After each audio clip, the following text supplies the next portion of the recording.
Hey cruise fans, and welcome to my channel Cruise with Grant, where we talk about all things Norwegian Cruise Lines. If you're like me, when you're on vacation, you're ready to relax. But sometimes on your cruise, it can feel like all that you do is wait in line. In today's video, I'm gonna run down all of the ways that you can avoid waiting in lines without missing out on some of the best things in your cruise vacation. So without further ado, let's get into it.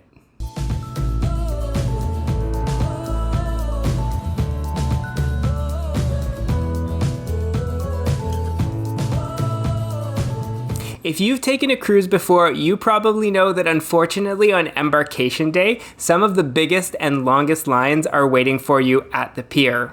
Embarkation Day is the date that all the previous cruise guests are getting off the ship and you're waiting to get on board to start your cruise vacation. Now, I have made a previous video that runs down some great ways that you can avoid some of these Embarkation Day lineups. So please be sure to check out that video, and I'll put a link in the video description below. Now let's get to the good news. Even before you set foot on your cruise ship, you can already start to do some things to help you avoid lineups on board. And NCL makes available through their app and also through the NCL website ways that you can pre-book your onboard entertainment and your specialty dining anywhere between 90 and 120 days in advance of your cruise, depending on if you've got a Latitudes reward status. When you go to make your reservation online, one of the things that you might discover is that you can't make a reservation for the number of people that you're looking for. For example, you may be looking to make a reservation for just 2 people and find that there are only tables for 4 or 6. What I've found when I've asked about this online is that they don't open up all of the reservations for pre-booking so that they still have some space for guests who are booking on board. So go ahead and make your reservation for a table for 4. You'll always be able to go to the restaurant and actually make that adjustment once you're on your cruise. Now, if you forgot to make your reservations in advance, not to worry, there's still a couple of strategies that can help you with lines. Unfortunately, if you're wanting to make reservations at some of the most popular restaurants on board, which include Cagney's and Le Bistro, you're probably going to have to stick it out in the lines at the reservation desk on the first day. The good news is many of the cruise ships will actually set up a much larger reservation area in one of the restaurants rather than just the desk that's usually set up in the lobby or atrium area. So even though the lines may look really long, they'll probably move a bit more quickly on the first day. If you're still not convinced about those first day lineups, there are a couple of other options that you've got, including choosing some of the other restaurant offerings that may be on board. So if you want to try Moderno, La Cucina, Onda, some of the other restaurants, they may be in less demand than some of those most popular restaurants. Another strategy that I've covered in one of my other videos where I talk about dining mistakes is to consider looking for reservations on a port day. For some reason, most people are only looking to have their specialty dining on a sea day, and those often then have fewer reservations available. If you're willing to make a later reservation around 8 or 9 o'clock and you don't mind eating later, that can also open up other options for you in terms of availability. Let's come back and talk a little bit more about booking the onboard entertainment. And as I mentioned, you can start to book the entertainment in advance of your cruise, just like with the specialty dining.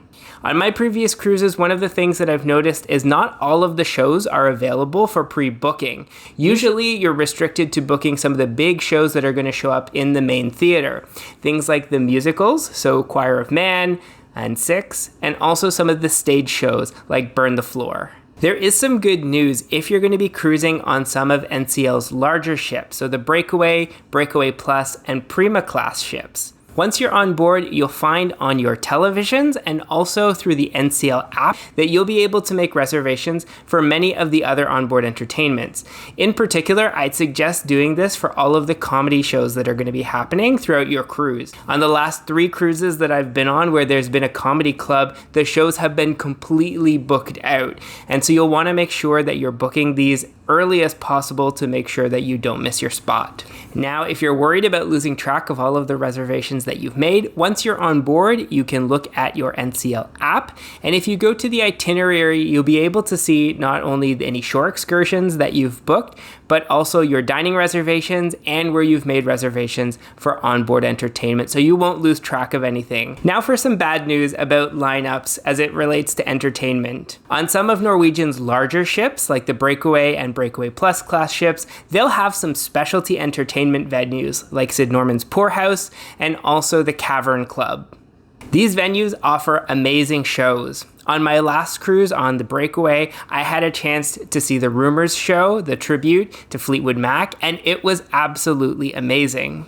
Unfortunately, these venues are a lot smaller than the theater and so usually have absolutely gigantic lineups. So if you're on a shorter cruise where these shows may be playing only once or twice, you are going to have to line up. Okay, so now that we've talked about specialty dining and entertainment and all of the ways that you can start to avoid some of those lineups in advance of your cruise, let's talk about what happens once you're on board. If you're part of the Latitudes Rewards program, which is Norwegian's program to recognize returning cruisers, you're going to want to stop by the Cruise Next desk. It can usually be found in the atrium area, and it's where you can book future cruises and also pick up their future cruise credits that they call Cruise Next vouchers. It may seem like a weird place to stick out a line on the first day of your cruise, but there is one thing that you'll absolutely regret if you miss on the first day. Earlier this year, Norwegian announced the return of one of the absolute favorites for cruisers, which is the behind the scenes tour. They take bookings for these free tours on the first day of the cruise. On my last cruise, they were completely booked out in the first few hours of the cruise. So if you are platinum and above and you want to make sure that you're getting that behind the scenes tour, you'll want to make sure that you're sticking out that lineup. So while I don't have a tip to avoid this particular line, this is one that I think is well worth spending the time. Now let's talk about some of the places that you may want to avoid on embarkation day if you're not wanting to get stuck in a lineup.